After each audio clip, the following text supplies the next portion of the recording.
You sick of us yet? You sick of the Suns Jam Session podcast? Third consecutive day of a Suns Jam Session podcast. But you know what? This one was actually scheduled. There's no emergency here. We're not fake news, real news, all news. We're not doing any of that. This was a pre-scheduled podcast to talk about all of the free agent small forwards that exist in free agency. It's that time of year. We have about 10 days until free agency begins and the whole world starts burning down. But as a Suns fan, we got a preview of that this past weekend. Bradley Beal is now a member of the Phoenix Suns. Chris Paul is not. So we did our emergency podcast to talk about that. So if you get a chance, please check those out. But we're here today to talk about the small forwards that the Phoenix Suns can explore. And what does that mean to this team? How much money is currently allocated to the small forward position? How do you define this team moving forward? How are the Suns going to define themselves? So many questions, so little time. And I'll tell you this. Matthew's off in California gallivanting around the OC. He's walking on the beach, lady's hand in his hand. And that's okay, because I'm joined by some familiar favorites from the He's on Fire podcast. Give it up for CoachEvanB. What's going on, John? Thanks for having me, dude. But of course, and it wouldn't be right unless I had your podcasting partner, Jay Joyce, is joining us. Jay, how we doing? I'm doing all right, man. Thank you for having me on. This is huge. I'm really happy to be here.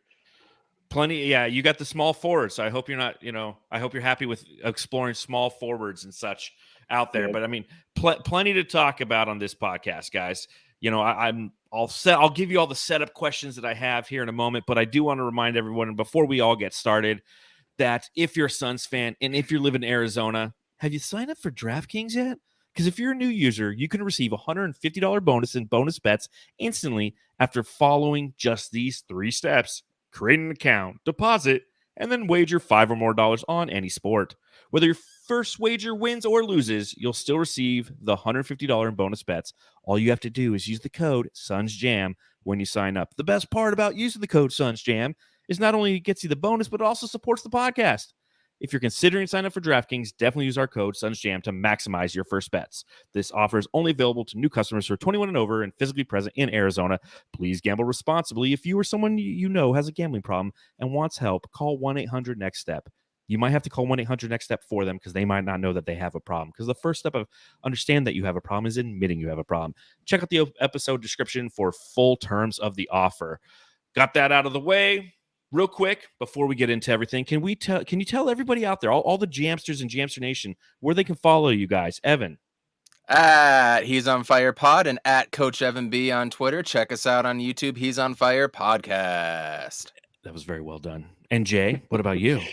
You can find me at this name here on Twitter. I'm pretty active, and I say a lot of hot and cold takes. So if you like seeing that, go ahead and follow me. So hot and cold. And for those of you who are listening, that's Jay Joyce with 3 Y's. Jayayy Joyce. So give them a follow. Give us a listen. Are you guys drinking with me tonight? Please, dear God, I'm always drinking solo. Okay, water, baby. So Evan has water like Matthew. In tribute to Matthew, you have water, Jay. I have a water, but if you want me to run to go grab a Blue Moon from my fridge, I'll do so. In spirit, you shall. In spirit, you shall. I will continue with the Fever Tree.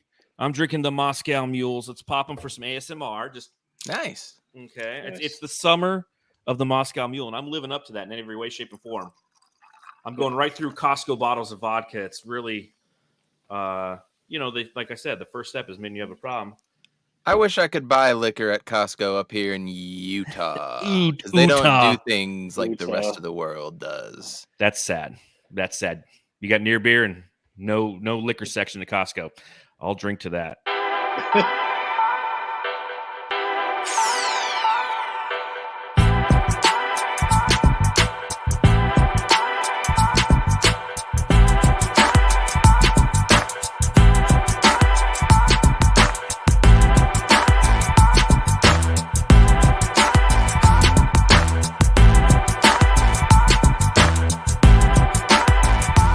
So much to talk about, so little time. We're going to go into the whole small forward conversation.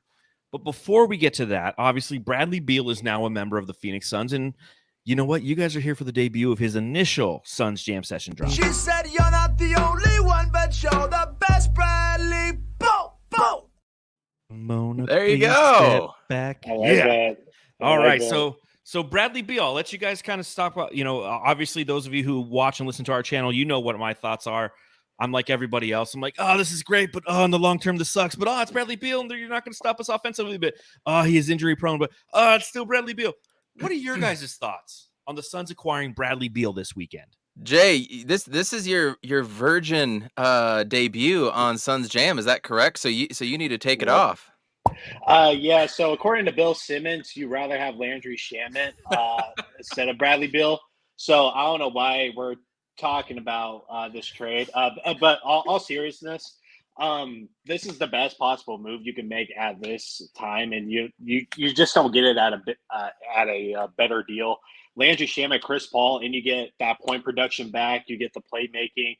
Of course not Chris Paul's IQ and stuff, but Bradley Beal made Russ Westbrook look really good on the court. I think Bradley Beal can hold his own, be just fine.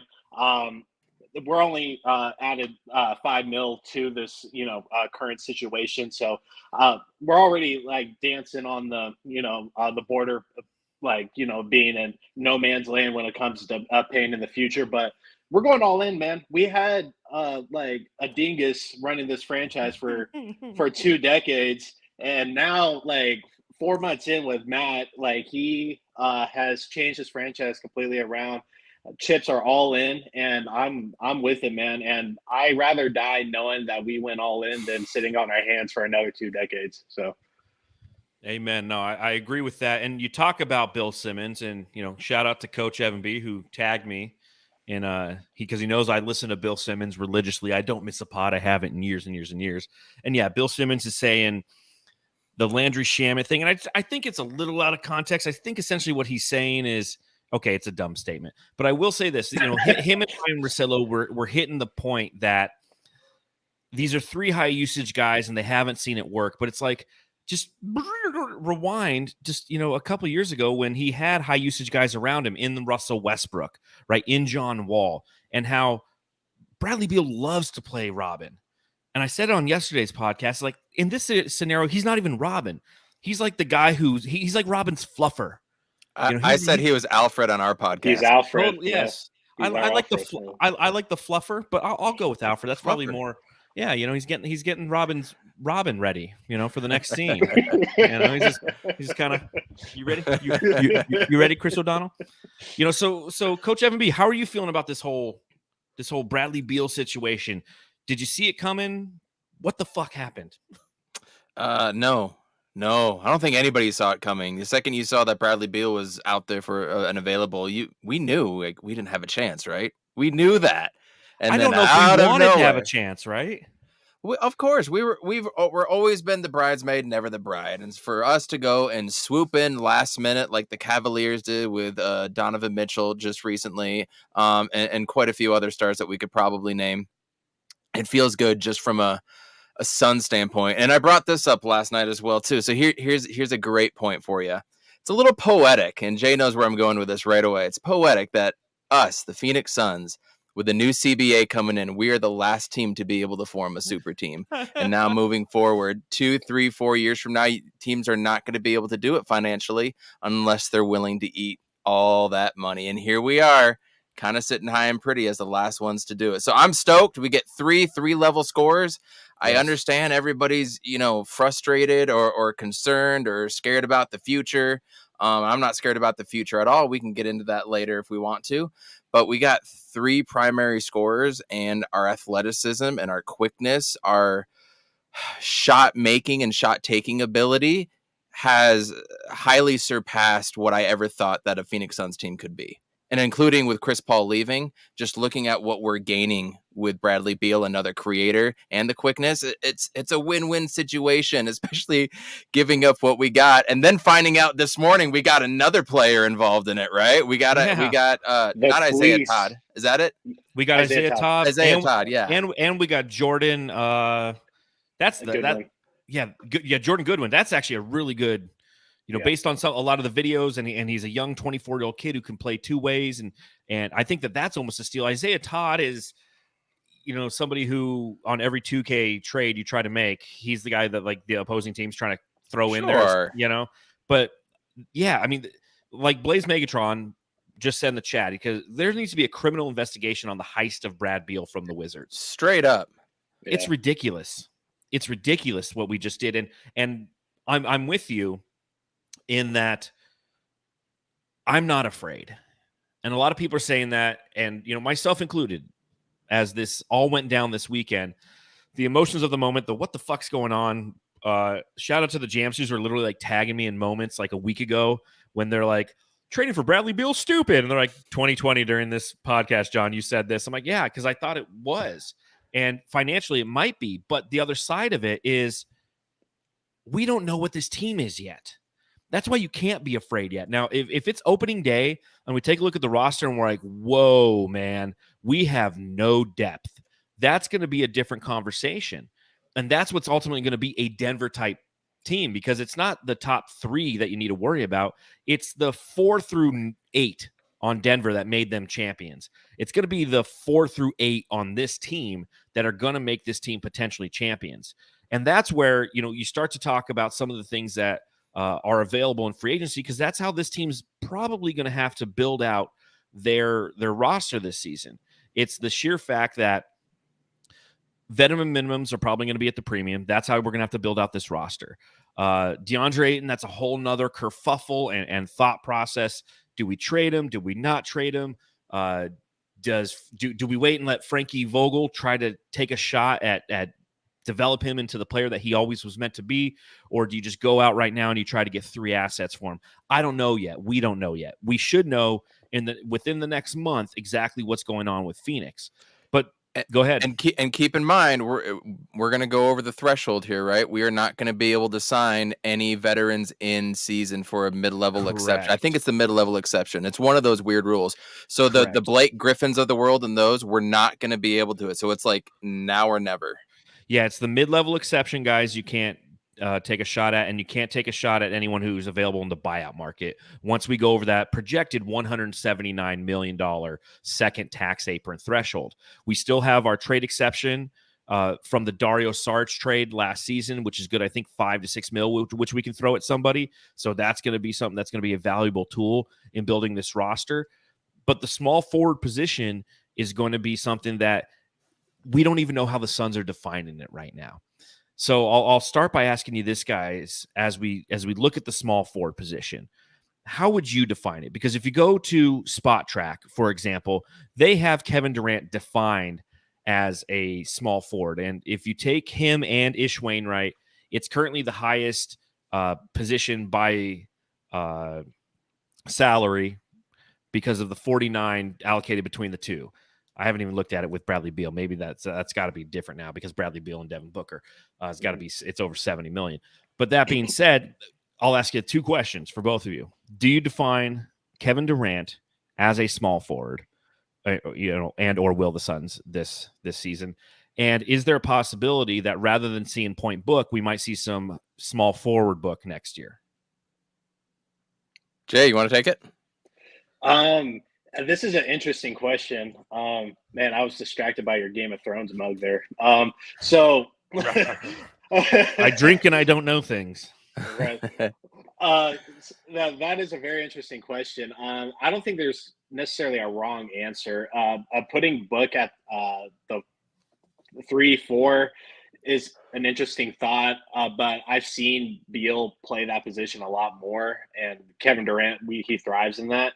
So, what I'm really interested in is like bringing up the ball, and like we can have so many offenses ran through these 3 guys, and they can all have like their own sets and stuff. And I think it all depends who is in that small forward position. That's going to be either the it's either going to be like a bait and switch, or they're just going to be a decoy. They're going to be cutting and stuff. Like these 3 guys are pretty interchangeable, and that's what I'm really looking forward to. But I think it's mostly going to be Beal and KD in that 3 position. So you think Beal at the 3 instead of playing point or the 2? Yeah, I can see it working that way. What are you thinking, Coach? It's very tough. I am looking at it. I want to challenge you guys to not think of like the 2 spot, the 3, or the 4. And I want to challenge you to start thinking about positionless basketball and free-flowing offenses, right? So yeah, go to your Zen, find your center. I'm finding that Positionless basketball. Look at what the Clippers did, right? You got Russell Westbrook, you'll have Paul George, you'll have Marcus Morris, and there was a thing that came out on him. Then you got Nick Batum, and then you got Kawhi, obviously, Norman Powell, right? That's kind of, it didn't matter on the defensive side for sure. And I can't wait to see Vogel coach this team defensively, by the way. I'm enamored by that. I can't wait to see what Book and Beal are going to do on the ball if they're going to be going crazy on that. But with that being said, look at the Clippers, look at their players, look at their positions, and there isn't a solid 1 through 5 with the exception of the 5 and then maybe who's bringing up the ball. And sometimes that didn't even matter because you saw Norman Powell. So I'm now thinking of small forwards and maybe a combination of some power forwards like a Trey Lyles, for example, or a 2 guard, which he's actually referred to as a small forward, which is Terrence Ross. They on a couple sites, they look at him. I think of him more of a 2 guard, right? But positionless basketball, I'm more thinking of the 6'5" on the low side or a 6'6" to 6'9", 6'10", and what kind of style they has. So when I look at small forwards, I'm thinking wings, 3 and D. Think of Cam Johnson. Think of Kuzma, Chris Middleton, like those guys. Those are kind of in the realm of what I'm thinking, but then we can kind of open that up a little bit. Like you could even talk about, we're not going to get him, but Porzingis as another wing type of player. He's just a tall wing, right? So think of positionless basketball right now. That's where I come from personally. Give me your thoughts on that, John. Well, so I know that you might think positionless, but we know James Jones has the 3x5 kind of way to constructing his roster, and that is 3 deep at 5 different positions. And if that's the case, then he defines those 5 positions. You look at what Devin Booker did last year, right? Booker last season played 40% of the time at the small forward. He played 59% at the shooting guard, and only 2% technically was point guard. Now that's per Basketball Reference, but again, that's almost in that positionless basketball mindset that you're saying. He might have brought the ball up. It's not necessarily he's designated as the point guard in specific sets. Kevin Durant, he played the power forward position last season with Phoenix 94% of the time. And 2% of the time, he was a shooting guard, and 4% of the time, he was a center. And so with that, go ahead. And wasn't Jay Crowder technically our 4-man too? He was our 4-man, 100%. So if you're looking at that, you're saying, okay, as we get ready to explore these names, and the reason I ask this question is because we're going to explore these names, and there's still too many variables out there. We truly don't know who the Suns are going to be. They don't know who they're going to be. That's what they're talking about behind closed doors down at the Footprint Center right now, is trying to define who and what they are and who and what they want to be and how they want to attack. And if they're sitting there going, you know what, Bradley Beal, you can play the 2, Booker plays the 3, Durant plays the 4, and then within the confines of that, there's positionless. The way that they space the floor and things of that nature, that's more the positionless archetype versus, the traditional, okay, you're the 4, you're going to play on the left block, like old school basketball where it's like you're on the left block, the center's on the right block, and then you got the 3 guys on the outside, and we're running the triangle all over the place. So that being said, I'm going to start to go through a lot of the small forwards, and that's the mindset that I'm coming from. I don't know if necessarily we need when I go through this list, I don't think we're looking for a starting small forward. That's the whole point of this, because it's either going to be Booker or it's going to be Kevin Durant. I think that when we talk about the power forward position, there's a lot more interesting talk, because then you go, okay, if this guy is the 4, then KD can be the 3. And then, Beal and Booker can do the positionless. Let's bring the ball up. It's your turn, my turn, kind of engage in the offense. But I honestly think that it's going to be the former rather than the latter, where you see a lot more Book or Beal, to your point, Jay, playing the 3 versus the 2 and 1. I think they're going to be doing the 2 and the 3 a lot next season. So let's go through some of the names. You start, essentially, there's 4 different types of players that are going to be on the market in 4 different tiers. You have club option, player option, restricted free agent, unrestricted free agent, and the tiers are all-star, starter, rotation, and fringe. So I'm going to go through some of these names, and some of them we might want to stop and talk about, and some we might want to go, next, right? Like the first one right off the bat, Admiral Schofield has a club option with the Orlando Magic for $2 million. You guys want Admiral Schofield? I'll pass on that one. I salute that man. I can't pronounce his name, so yeah, next it's another fringe player on the club option is Eugene Omoriuri, Detroit Pistons, club option 1.9. Next, right? Next, yeah. All right, here's a fun one. Fringe option from the Portland Trailblazers, club option for $3 million. Kevin Knox. Thoughts on Kevin Knox? You want to go, Ev? Just knowing what I do, shaking his head. Just knowing what I do know about him. He's already.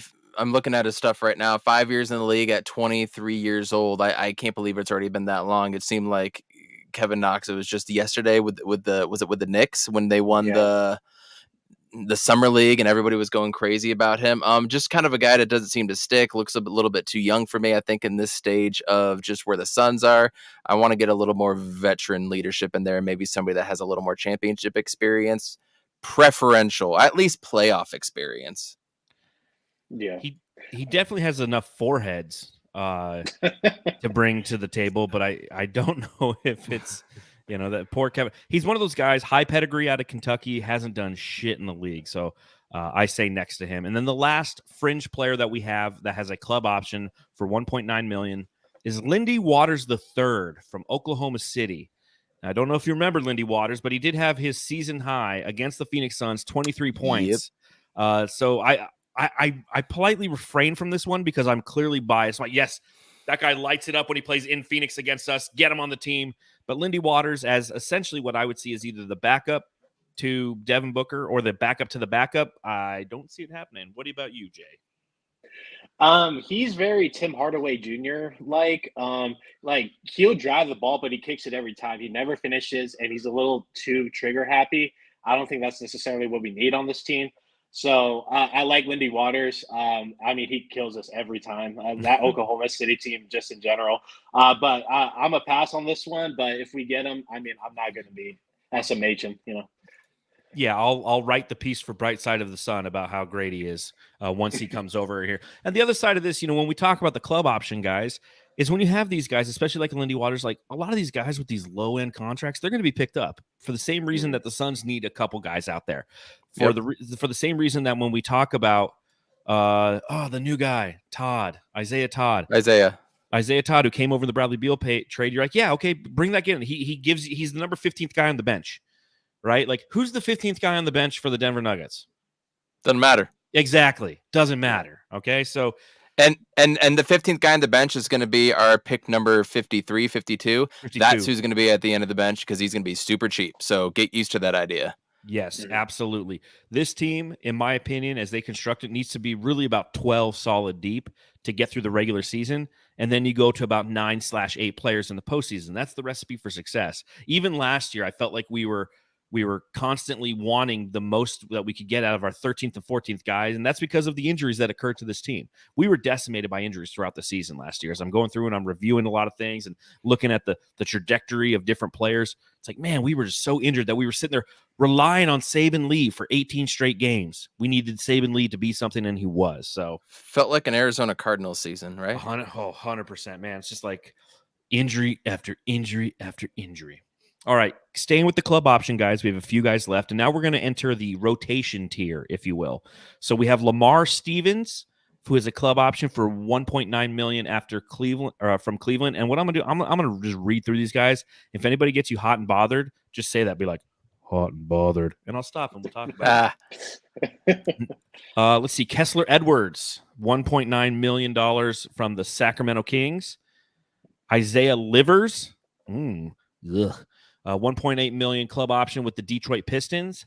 Najee Marshall, $1.9 million club option. I kind of like that. Ooh, you guys getting hot and bothered over there? That one's not terrible. If we ended up with him, that one's not terrible. That would be the first fringe one. I'm like, okay, I could see it happen at the end of the bench. Better than Ish Wainwright, in my opinion. So do you think, and that's the last guy on this list, is Ish Wainwright, 1.9. So question number one, do you think that New Orleans will exercise the option on Najee Marshall? I don't see why not. I don't see why not, especially they're going to get rid of Ingram or Zion at this point. Like all these rumors are going around. Seems like somebody they would probably have to or want to keep around. I don't know, though. What do you think, Jay? Yeah, same. I don't see why not. I mean, it's crazy the downfall of the Pelicans have gone through the last season and a half. And after Zion dunked on dunked on us, it was like, man, I can't wait for a playoff series of this. And then they've been non-existent. So yeah, might as well keep that continuity going. At least they keep the locker room together. So what do you think about Ish Wainwright potentially coming back? Same thing. I don't see why not. Yeah, I feel the same way. If there's nothing else better out there, or I continuity. If nothing else, go with it. And that's I absolutely believe that the Suns will exercise that option on him. There's no reason not to, especially in the Suns state. There's no reason not to exercise a club option for $1.9 million for Ishmael Wainwright. Straight up. Can he give us some minutes here and there? Yeah. Will he hit a three in the corner and everyone will want him all the time? Yeah. Man, I don't know if you know this though, but he played tight end at Baylor. Go on. Oh, and he's got broad shoulders, right? That's correct. Yeah, I thought I heard that one time before. Yes. This is I can't. Has it been confirmed when or if we are actually getting a G League team? This is why we need one, because then you can send Goodwin down there. You can do two-way contracts, all that stuff. Like that part's frustrating. Jay, you got something? Yeah, I heard by 2026, just about every team is going to have a G League team. Well, we're the only one that doesn't, because Portland just announced that they're going to have theirs.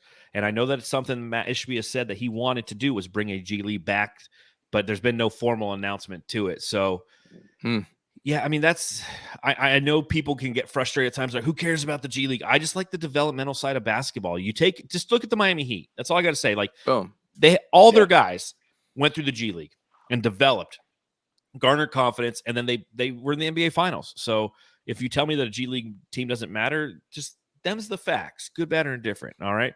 Nathaniel in the chat, he's like, put in Tucson, please. Yeah, it was in Prescott before, which is really interesting. Totally made sense. But Tucson, I could see that. They have better. Yeah. All right. Last one that I have is of the starter tier for the club option. And that the Pelicans are going to exercise this option. If not, extend him his rookie deal. And that's Herb Jones from the Pelicans. 1.8 club option. It's going to be interesting. That's what's got to be a big topic of conversation with the Pelicans right now, is the same conversation we were having when it came to Cameron Johnson last year. Okay, are we going to sign him to his rookie extension? Are we going to sign him to his rookie extension? Well, I mean, that's the option before them. Either you go the rookie extension or they just option him for a year. But regardless, like, Herb Jones is staying on the Pelicans. There's no way that they're like, nope, Scotty don't. Yep. Scotty don't. Don't. It sucks when you draft well, and when it comes time to paying people, you have conversations like this. Like when we got McHale, when we got Cam, when we had DA, and all these guys were ending around like the same time. It's like, what do you do at that point? But they should absolutely keep Herb Jones. If not, I want to bounce on Herb Jones. Pause, but still, Yeah, that's one of those guys. Like if they let him go, you're like, damn it, oh, that's a guy we need on this team, and you just know he's going to end up like a Spur or something, because they've got Detroit over there playing for Monty. That's it for the club option, guys. We only have two guys in the player option tier, and these are guys who obviously can opt into their contracts or decide to put themselves on the free agent market, and they're both big names that will garner definite conversation with all of us here. I will start off by saying I don't think we have a shot at either two of these, because of the fact that either A, they'll sign with their team in one case, or B, the other's already said he's not going to opt back in. He's putting himself on the market, and obviously playing the free agent market isn't what the Phoenix Suns are going to do relative to spending a bunch of money. We're going to play the free agent market, but we're looking for those veteran minimums. Guy number one, the starter tier player option for $13 million with the Washington Wizards, Kyle Kuzma. Oh, I wanted him to be on the trade. I would have been all over that. I want it. But I don't think we can do it anymore. But I want it. Yeah, I do too. I think all Suns fans do. We've been fixated on Kuzma for the better part of about 8 months now. Going back to like November, December, we were thinking about having him on this team. What it would take, putting together Shamet deals that no, you can never trade Landry Shamet for anything. We traded him for Bradley Beal. But you look at Kyle Kuzma kind of overall as a player, and he has a career earnings of $34.5 million. He's taking a bag. He's taking a bag this offseason. That's exactly right. He's not going to sit around and go, you know what? I want to go to Phoenix to win. The guy's won a championship with Frank Vogel, mind you, but he's won a championship. He's going to go out there. He's going to get probably 4 years, 120 somewhere, 110 somewhere in that range. And a team's going to pay him, and he's going to go and he's going to enjoy making all that money so he can buy as many goofy fucking outfits as he wants. Any chance you think? No, he's getting. We had was with the Bradley Beal deal, and that's no longer. Correct. After the criticism that the DC front office got about this Beal deal, there's no way that they're going to deal with us for another half decade. So no, hell no. And you know what? Saltiest Gaming in the chat, thanks for hanging out. Says I don't like Kuz, so because Salty doesn't like Kuz, I don't think we should go get him. There you go. The other player option has a player option for $40 million, 40.4, mind you, all-star tier. Chris Middleton of the Milwaukee Bucks. He opts back into that, right? He has to. Come on. Right? Yeah. I would think so. He's not getting that in another contract, man. Injury prone, 31.8 years old, 11 years in the league, NBA champion. Yeah, you opt into that one. 100. That's going to be the conversation we have in 4 years when Bradley Beal's opting into his $60 million contract. We're like, is there any chance that he just opts out of that when he's 35? Nope. Scotty don't. Not a chance. All right, now looking at some of the restricted free agents. When you explore the restricted free agents, the majority of them, especially on the fringe side of things, are two-way guys, right? They're like Saban Lee for us. He was a two-way contract guy, so we have him under restricted free agent rights. We have the opportunity to, if he does get an offer sheet from an opposing team, we can match that offer and bring him back. So I'm going to go through some of these guys. Again, same thing. If they make you hot and bothered, tell me that you're hot and bothered. The first guy I will say is not a two-way guy, but he is a restricted free agent for the Cleveland Cavaliers. Dylan Windler. Next up from the Denver Nuggets, Jack White. Nope. I can honestly say I literally never heard of him before until just now. Yeah, I thought he was the lead singer of Tenacious D. No, that's Jack Black. Yeah, Jack Black. This is his Jack White.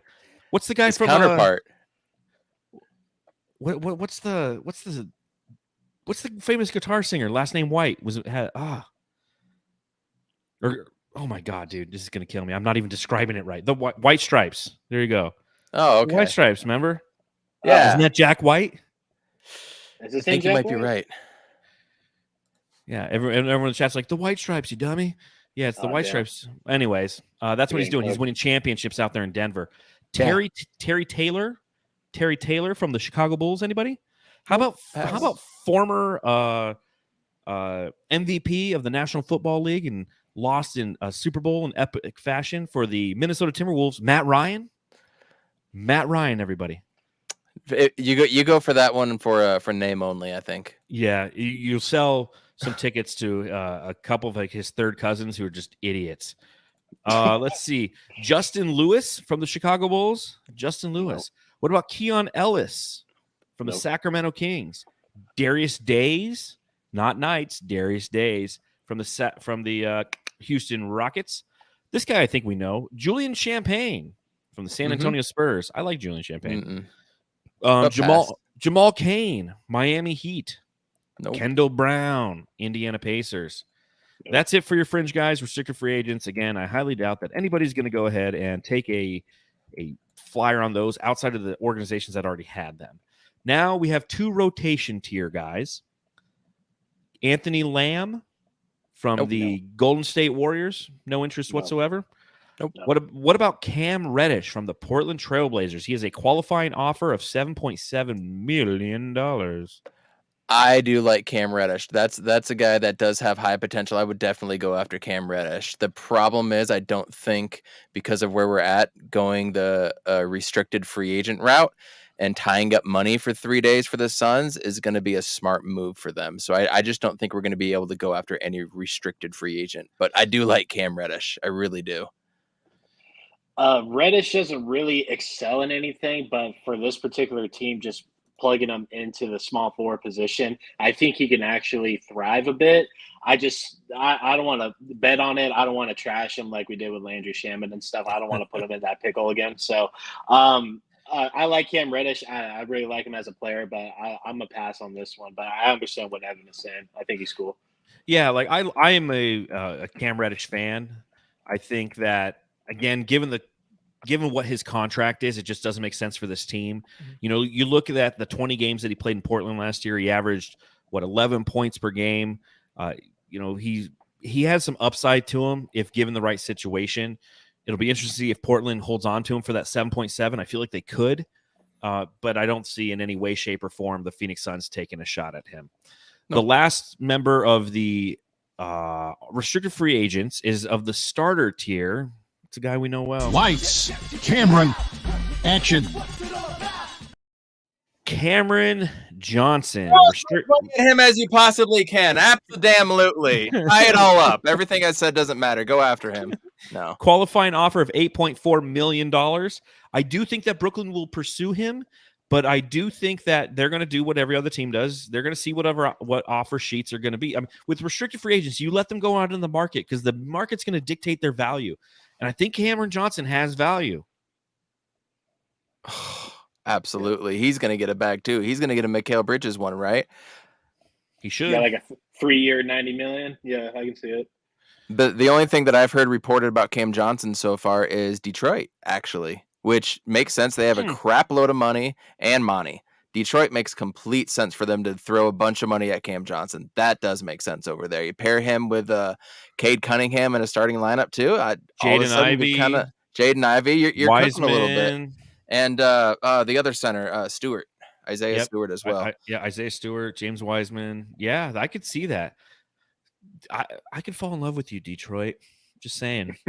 Now, I don't know how much I'll fall in love with you because I have some things to talk about Monty Williams at the back end of the podcast that Gambadoro talked about on Hoops Hype. But I definitely wish that we had the money to go after Cam Johnson. But, you know, we got Bradley Beal, Kevin Durant, and, you know, Devin Booker. So it is what it is. He will be one of the interesting people that obviously we're all going to keep our eyes on this offseason. So hey, you get to watch him and Mikal with the USA team this summer, by the way. This is true. When does that start? When is usually August? I think you're right. August. I'm gonna have to annotate that because I will cover the shit out of that if I have to. Let's see. So now we're going into the UFAs. Okay, the unrestricted free agents. There's some really interesting and good names in here. And this, again, is where we're going to find ourselves trying to fill out the roster with guys who I think are familiar names. And this is the most likely source of incoming players for the Phoenix Suns. So I'll go over the two guys who are on the fringe tier of the unrestricted free agents. You have Lewis King from the Philadelphia 76ers. Any interest? No. Danny Green from the Cleveland Cavaliers. 4 years ago.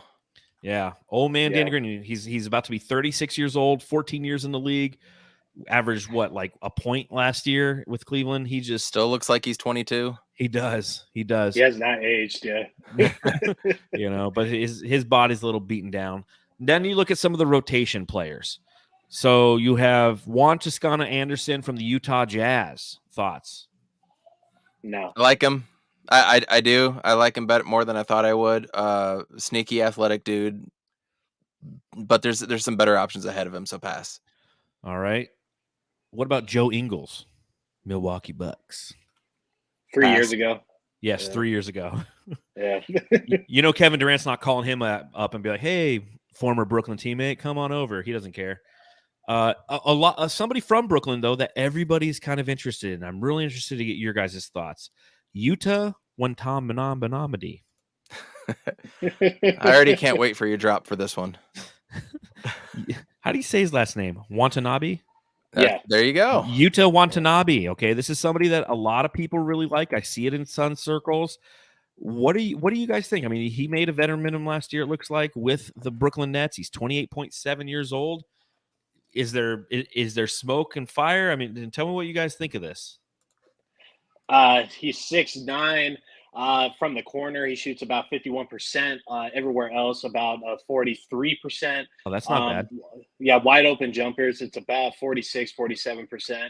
Yeah, he's really fucking good. So Okay. Okay. And he's a guy that's been linked with KD, and most of his highlights is with KD dishing to him in the corner.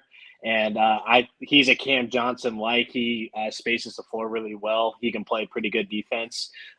He has good lateral movement. I mean, he's kind of everything that you want, and I would definitely throw a little extra to him. So if we can possibly secure him, KD's recruiting will come in handy with this. And Ari added a Banksy from the podcast that they do, and he tagged him like come to Phoenix. So I'm working on it. I'm trying I to appreciate that. I'm kind of sold on him. Evan, you're a basketball head. What are your thoughts on Before we even get there, when you take a player from an Asian country, Japan, China, wherever it is, automatically merchandise just starts flying 100%. too, right? So you're talking about a lot of more eyes on you, more media on you. I think that's nothing but a positive thing. And side note, I really hope there's a camera crew ready to like film this entire season, and we get like an HBO Hard Knocks thing coming out. Yes. Like, I like what he does. I like his shot. I like do you know what his Instagram is? What? The Chosen One. Okay, let's go. He shot 44% from 3 last year. 55.7 from 2% last year. Only played 16 minutes per game. This is a guy I can easily see going 16 to 24, upping it to double figures. He's a big dude at 6'9". You know, all the troubles that we had with shorter players, it seemed last year. Like, here's just a little bit more length as well too. I love this one. This one, I would have him as, my first bench 3-4 big, whoever it is. I would have him coming off the bench almost right away. I love this pickup. Okay. Yeah. Well, you've sold me. And again, he's somebody who's a little bit more mature, and he is linked to Kevin Durant. So maybe we can get him on some kind of a discount. And Kevin Durant's like, listen, if you come for $1.9 million, I'll give you $1.9 million out of my own pocket. Like, I wonder why players don't do that. And maybe they do, and they just don't advertise it. But like, if you're Kevin Durant, I feel like Steve Nash did. Seems like he's something he would have done. He's like, listen, I'll give you some money, Jason Richardson. You give me your wife, or you can have my wife. My bad. It was a totally different 2010s, man. It was totally different back then, back in the day. So, okay, Utah. I like Utah, not Utah. Utah. Easy there. Yeah, I know, Utah boy. A couple other names in the rotation list are 3 names that we know well. You have Torrey Craig, TJ Warren, and Terrence Ross. Now, it was reported today that Phoenix hopes to re-sign Torrey Craig, Josh Okogie, Bismack, Jock, and potentially Terrence Ross as well. It looks like their strategy to try to bring some of these guys back. My question to you guys, do you want any of these guys back? Yes. I want all 3 of them. Yeah. 100%. Why not? Torrey Craig becomes such an integral part of this team.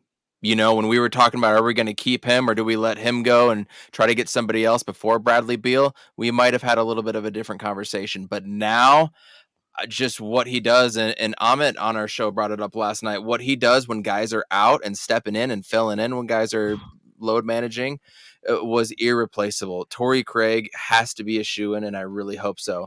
You said Torrey Craig, Terrence Ross, and who? I'm sorry? TJ War Machine. And TJ War Machine. I'm down for Terrence Ross. I almost said TJ Ross again. I'm down for Terrence Ross. TJ Warren, I still kind of question a little bit, but I could be talked into it. What do you think, Jay? Yeah. All 4 of these guys, 100%. We're going to get into the Monty stuff later, but I was super critical about how he was not utilizing Ross and Warren in positions. He just didn't give a fuck about the bench unit, and that's just what it came down to. And Ross can drop 20 any given night. Like, Beal's going to be running with the bench unit quite a lot. So if you surround him with shooters and a little bit of defense, he can do a lot. So if we get Utah, we have Craig, and you have Ross, and then plug and play with the power forward and either Jock or Busy as like the backup. I mean, we might be cooking with grease here. So Yeah, no, I like it. I really do. And I think that if you can get these guys on a hometown discount, they've been around Kevin Durant, they've been around Devin Booker, and they have to ask themselves what's more important to them right now. Can they put themselves on the market and go get a bag, or do they put themselves on the market for like a week or two, let their agent kind of do the thing, and if there's nothing really out there, if it is Detroit that wants to take a shot at them, or if it is, some the Knicks or somebody out there, and they go, you know what, I think I'll just take the money and I'm going to hang around with these guys because it's fun to be around these kind of players and be in this situation. Yep. So I'm with you guys completely. I don't care if Terrence Ross doesn't play defense. I don't care if TJ Warren's a little bit older. I think that if we can bring these guys back, and Torrey Craig, you're right. He's irreplaceable. What he did last year is unquantifiable. It's just what he had to step up with all of the injuries. It was Torrey fucking Craig who was steady Eddie the entire time. Now, mentioning a little bit of what Monty Williams, at least what John Gambadoro said on the Hoops Hypes podcast today. He said the problem Monty Williams had in the playoffs was he had guys like Ross and Warren who were offensive-minded but weren't good defensively. He had other guys like Okogie that weren't defensive-minded but not offensive-minded. Monty really couldn't figure out who to play. He started Okogie with Durant in all 8 games they played in the regular season. He gets to the playoffs, and he benches Okogie and plays Craig. Monty didn't want to play Warren because he wanted to roll with his guys. I had a player on the team tell me that Monty told TJ he was going to roll with his guys in the playoffs. That's why Ross and Warren weren't playing a lot. The guys that Monty knew were playing. That's the issue that we had last season. We all saw it. We all saw it. We all called it out, too. We're like, come on, Monty. Stop being so into your guys, right? Stop being so into your guys. And I hear that kind of information. I go, you know what? I'm glad Monty Williams is gone. Because that's, you know what that is? That's the lack of the willingness to make an adjustment. Right fucking there. When you had these offensive guys and you were struggling offensively with your second team unit, you're like, yeah, but I got to play my guys. Fuck you. They're all your guys. Yeah, amen, John. Yeah. Shit. Hey, amen. John, at game 6, like when we met up, yep. we were looking at Monty while we were talking, and the Nuggets won a 28-10 run, and not a single timeout. Did not give a fuck. He was just sitting there. He was just sitting there, and I don't care what happened afterwards. If we kept him, fine. If we fired him, fine. I was cool with that. But with the reports today, and I always had a gut feeling with the DeAndre Ayton thing, and then how he utilizes the bench and plays favorites. I've always had that feeling, and I'm glad it's kind of coming into fruition, a little bit, and it shows that we're right and we're not crazy. Yeah, I mean, we saw it going all the way back to the Elie Okobo days. You're like, why are you giving this guy such a long leash? You had other guys, you're not giving any leash. You're not giving Terrence Ross, who was cooking. And when he came in, boom, boom, boom. You're like, oh, shit, offense. Wow, what a concept. And he's like, no, I'm putting Landry Shamet back out there. I'll show you guys. And Landry, everyone's like, Landry went crazy. Landry had like a 15-point game. Everyone's like, oh, my God, that's the Landry Shamet game. Like, yeah, 15 points, So, goodbye and good riddance. But that being said, I want those guys to come back. I want them to be coached under Frank Vogel. I want them to be a part of this because I know those guys. I like those guys. And again, if you can get them on that veteran discount, it's going to fill out the roster with quality positionless playing basketball players because that's what a lot of them are. They're a bunch of wing guys. And here's something that you guys probably haven't thought of. Is that why Aaron Baines and Kelly Oubre didn't play in the bubble? Probably. Because Monty was like, I'm going with my guys. Screw you. I'm going with my guys. You're not playing no matter what. It's probably playing true. Egyptian Poppy, dude. Playing Pyramid Poppy came in. Shit. NBA Finals of Pyramid Poppy. He's like, I haven't played in 5 months. Monty's like, get the fuck in there. It's the final. You're my guy. You're my guy. It's like that jawline is so chiseled. Got to get him in there. Where is he now? Out of the league. Shit. He's playing in Egypt, probably. All right. We got 3 more players, all of the starter tier that are unrestricted free agents. 2 of them are former Suns, and 1 I'd love to punch in the face. So the 2 former Suns, I'll start with this one. Speaking of Monty Williams, Jay Crowder is technically, at least per Spot Track. That's where I get all this information. Spottrack.com.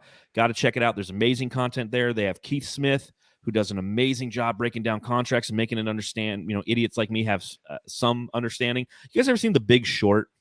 Absolutely. Love that. Okay, where they break down the 2008 housing crisis. Like, that's what Spot Track is to me. I don't understand how the housing crisis works, and all of a sudden Margot Robbie's drinking champagne in a hot tub, and she's explaining, how the second tax aprons work, and her like, accent and everything. Yes, I'm like, just stand up, just stand up, and then she does stand up in Wolf of Wall Street, and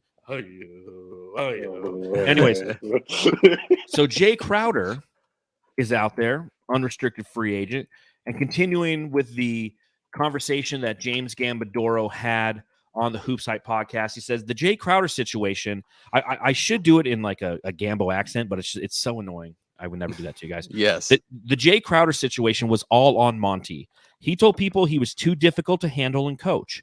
Monty didn't want Jay. It wasn't the Suns organization. He didn't want Jay around. As far as DeAndre Ayton, Monty didn't want him either. He wanted them to trade him to Indiana for Miles Turner. He didn't like coaching Ayton. When Ayton signed his maximum contract, when the Suns matched his offer sheet, Monty wasn't even there and didn't show up when Ayton signed it at the arena or call him to say congratulations. Monty's a good coach and a player's coach, but he's a player's coach for the players he likes, and that wasn't in. I'm so close. Players he likes, but he wasn't in on Jay and DeAndre. Right. Now, I was under the assumption that Jay Crowder wanted the extension and to be a starter, and he didn't get that. You're going to sit, you're going to bench. We're starting Cam Johnson. He didn't accept that, and he held out. That was my understanding. That was all of our perception of it. He's quitting on his team. He doesn't want to play with his team. No, his coach quit on him. His coach quit on him. I apologize, boss man, for everything that I may or may not have said on Twitter, which is not real life, so ultimately does not matter. This is correct. You're learning. But I mean, doesn't Jay Crowder give you everything that we need from a passing standpoint, alley-oop, right? From a defensive standpoint, he actually does get in there. I mean, everybody hates him, but you know what? Screw it. And from a three-point standpoint, yes, he can go hot or cold, but you know what? Kevin Durant went hot or cold in the playoffs also. Correct. So I don't know if we can bring that up anymore. And he knows Kevin Young's system. He knows Book and some of the fellas. So if he would be willing to come back, man, I'd be all over Jay Crowder. Like the only problem, the only problem with this is that Milwaukee gave up 5 second-round picks, so I think he might end up staying. But I wouldn't blame him if he did stay, just because of the reception that he got from the 602. I mean, I'll take the heat for it. I was definitely critical of him because it came off as like he was quitting on the team and shit, and he still never really said it, which kind of shows professional it does a bit. Yeah, so I'll eat crow on that, but Jay is absolutely perfect for this, and the reason why we wanted him to come off the bench is because we weren't getting threes up. We weren't making threes. That's why we wanted Cam Johnson in the starting 5. It wasn't a personal attack. Jay just wasn't hitting him too, bro. Yeah, he just wasn't hitting it consistently enough. And Cam Johnson, he was on the up and up. That wasn't a personal, indictment. And but Chris was on the down and stuff. Like we just had to shake some shit up, and that's just what it came down to. Is that even true now, though, or was what was reported back then just a complete farce to save face for everybody? I mean, Boss Man is a businessman too. He has his own brand. He does his own stuff. Maybe everybody just wanted it to be clean and 100, right? So was that even true?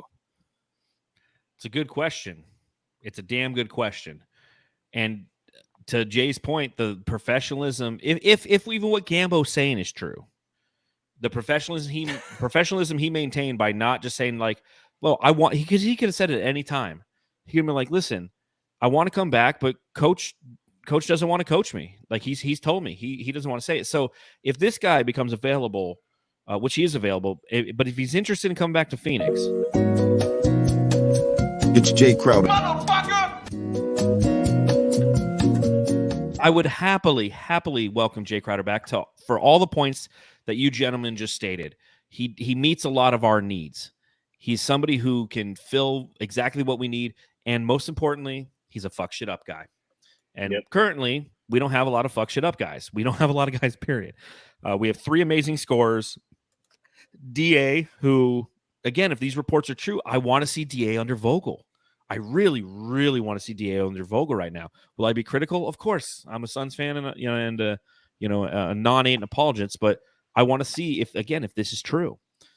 The other two guys that are available via free agency that are unrestricted free agents of the starter tier, you have Kelly Oubre Jr. I'm looking back because I have all my old drops going all the way back. I don't think I ever had a Kelly Oubre one. Let's see. You didn't have a Kelly Oubre one? I don't think I did. That's crazy. Yeah, it just we weren't really doing the drops back then. We were primarily audio only. I mean, I do have a Ricky Rubio washing his hair one, but yeah, I don't have a Kelly Oubre one. So, thoughts on Kelly Oubre potentially coming back to the Suns? How you feeling, Ev? If we ended up with him after the three current players and Jay Crowder and I think there were and Yuta, you know, he would be my sixth guy. Like, honestly, I wouldn't be mad. Question. Answer. Which player has earned more over their career, Jay Crowder or Kelly Oubre Jr.? Probably Kelly Oubre Jr. Jay? That's my guess.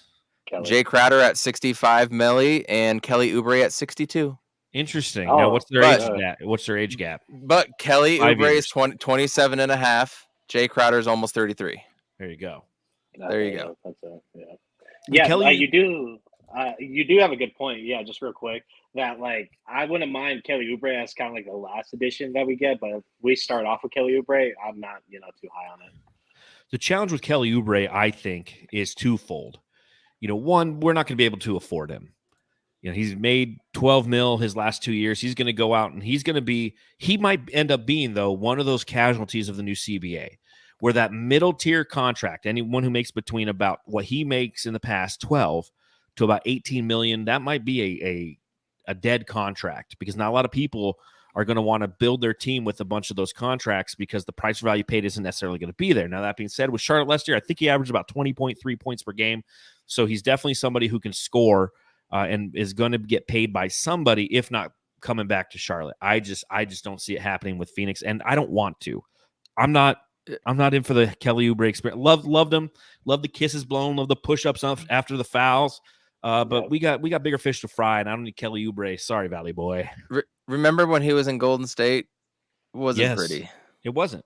That was awful. I mean, granted, that year was just awful for everybody, but he's also shooting at an almost 32% clip from three and 34.5 the year before. And getting another dude that's going to clank threes like Josh Okogie on a consistent basis is not the route we should go. Yeah, just don't need him, I don't think. The last guy on the list, one of my favorite drops. Now it's 13. Foul going on Brooks, who flops to the deck. Look at that flop. Oh, all the way back in his Oregon days. Yes. Dylan Brooks, ladies and gentlemen. Dylan Brooks, the master flopper from the University of Oregon. He is a free agent. A lot of people kind of like him. A lot of people think like that. Yeah, that's what you need on the Suns. That's your fuck shit up guy. No, thank you. No, thank you. No, thank you. No, Fun thank you. Fun fact, I was at that game. Get out of town, really? Yeah. My wife's dad has season tickets for Utah, so that's sports. You go and then you enjoy it for the sport. You don't enjoy the team, but yeah. Anyways, if you go after and get Dylan Brooks, you better get Draymond Green and then Patrick Beverly too. If you're gonna do it and go big. Go all in. If that's the kind of all in you want to do, Ishbia, go for it. What do you think he gets in the market? Like, he's really what he did in the playoffs really hurt his value, man. He's a sub 35% shooter. Only his points went down last 2 years in a row. Under 5 rebounds a game, under 3 assists a game. I mean, he's just there for vibes, I feel like. Yeah. What do you Not think, good Jay? ones. I mean, we might get some cool dances out of it, but I mean, like he doesn't really excel at anything, and it's just tough. He's in a tough position. I feel a little bad for him, but he kind of did it to himself. But hey, 100%. when you get caught up in it with cameras in your face during the Lakers series, I mean, you're gonna say crazy stuff, So He said crazy shit all year long. Here's a question to Sure. pose to you, though. I've seen 2 or 3 different reports on different days on Twitter saying that Houston has a lot of interest in him. So Houston? does Houston? Yeah, go to Houston then, dude. But does Have the fun. fact that a coach of a caliber as Udoka wanting a guy like that, would that make you question it a little bit? No, They need Udoka. defense. Yeah, they need defense. They need a young, a veteran guy, an intense guy, which he is. But Udoka also, he's going to cage that animal, and that's what he thinks he can do essentially. And what does that do to him on the floor? Because yeah, he's a guy who can go down there, who doesn't need the ball because Jalen Green, is going to want to shoot everything and whatnot. I don't know. I don't really care about Dylan Brooks, Steven. No. Ponder that. I really don't. Yeah, I don't either. Like Blaze Megatron says, never go full fuck shit up. So comment of the night. There we go. So that's wonderful. So there you go. Those are all of the small forwards. So right now, after reviewing that list, before we get out of here, I just want to get your guys' thoughts. How are the Suns going to navigate the small forward position this year? Is it going to be Devin Booker? Are they going to find somebody else that we just mentioned or explored in the trade market? What do you think? Jay? I think the conversation should start with if we're going to flip BA or not. Because wing guys are kind of like the offensive linemen of the NBA. They just don't move around like that. If you have a good one, they just don't move like that. But this year is kind of an exception because everybody's shuffling the board a bit to kind of fit with this new CBA that's half into play now and half later. So, there's a lot of good choices here. If you flip BA, I would like 2 rotational pieces. It doesn't necessarily need to be a starter. I just want to fill that bench as much as possible, have some continuity there. But I'm looking at ex-Suns players. Jay Crowder, new development, literally as of like 3 hours ago, which I'm totally cool with. Yuta, I'm looking at him. I think he would be a great addition with this because I always go to that Dallas game when we just acquired KD. And he's probably on his 3rd, 4th game with us. And Josh Okogie, which is left on a by himself. 8. Yeah, in the corner. Imagine if we even started Landry Shamet that game or just had a 3-point competent shooter like that. So imagine Yuta in that position or just any guy of that caliber to hit maybe at least 3 of those. We win that game handily, and that would be throughout the rest of the season. So I'm looking at a guy that isn't afraid to shoot it in the corner when he's given the opportunity to. And the guy that can play a little defense because defense is 90% effort and 10% is actually executing. And I think Yuta almost averaged a block a game. So that's something more to length. Consider. Yeah, more length. So about 3 guys, but Torrey Craig, Yuta, Jay are kind of like the top of my list right now. So, Coach, dude, I'm right on there with you, followed by Ross and Warren. Ross and Warren too. Yeah. Yep. In that order for me. I am a little disappointed that a guy like Justin Holiday, who's a free agent, is not listed as a small forward. I view him more. He's classified as a shooting guard. Yep. So he was the guy I wanted last pod when we were talking about the shooting guards. He was my guy. 100%. That's kind of him and Terrence Ross. I feel like they're both 2 guards. Anyways, yeah. You're going to do one on power forwards, but I definitely feel like Harrison Barnes is a small forward. I definitely feel like he would be a guy that could come in who's made 180 mil or 160 mil, 66 in his career. That could be a guy that could come on cheap as well too. So those are 2 other guys I would want to throw in there. Otherwise, exactly that order. The question about being used as a small forward and how it is. Our offense was so predicated on Chris Paul and elbow pick and rolls and high pick and rolls. Yeah. And I wonder if Kevin Young is still going to stick to that same format and formula, or if he's going to be forced, which I'm sure he's going to be forced. He was in the running for the head coaching position, right? To change it up and do a handful or how many different things we're going to do. So I don't know how they're going to utilize that position. And that's going to be the fun of seeing how all of this evolves is the type of players we bring in might just completely dictate what we do also. Mm-hmm. So I don't know, but I think those are our 5, and I think those are a strong 5 guys. And if we got any combination of those, I think everybody here in Planet Orange would be very happy. No, I think I agree with both you guys. There's nothing more I can really add to any of that. I think we're all keyed in on kind of the same players, but again, we don't know what the canvas is going to ultimately look like once James Jones and Matt Ishbia are done painting this roster this season. So plenty more to come. this offseason. We have an exciting month ahead of us, and then we really hit the doldrums of the offseason, you know, about mid-July till about, you know, September-ish. It gets really, it's like tumbleweeds everywhere. But until then, man, this is going to be exciting. So let everybody know where they can follow you guys so they can absorb as much Suns content as possible and just pump it into their veins. At He's on Fire Pod for both of us. He's on Fire Podcast on YouTube. For me, at CoachEvanB, my personal Twitter. Oh, hey, John, go Milwaukee Brewers on the road. 9-1. Gotta love it. Gotta love it. Hey, no matter what, you gotta like what Corbin Carroll does, right? At He's least on my give me fantasy that. team. Incredible. There you go. Incredible. I'll take that. Averages 6 points a game on the fantasy baseball. I fucking love him. Jay, where can everybody follow you? You can follow me on Twitter at JJoyce with 3 Y's in the J and then JOYCE. Again, hot and cold takes. I talk a lot of shit. It's a fun page. But quick question. So with DeAndre Ayton, his no trade clause only applies to Indiana for July 14th, right? Correct. Okay, so we can wheel and deal him before the draft, no problem. I honestly don't think they will. I honestly don't think they will. It Gotcha. sounds like Especially Washington wanted him and he didn't want to, or they didn't want to. Hearing it was just Monty that wanted Miles Turner, right? Like I would imagine it's not a conversation that James Jones has now, but for sure, yeah, that's what I was saying. He's not going to Detroit. DeAndre Ayton will not go to Detroit. We know that. That is confirmed. We have officially confirmed that one live here on the Suns Jam Session podcast. And on that note, you can follow me at Darth Voida. You can follow the show at Suns Jam. You can follow my partner who's hanging out in California right now at Matthew Listen. You can read all of my writing at brightsideofthesun.com. On that note, gents, again, I appreciate your time and your willingness to come on and talk small forwards with me and a bunch of other things.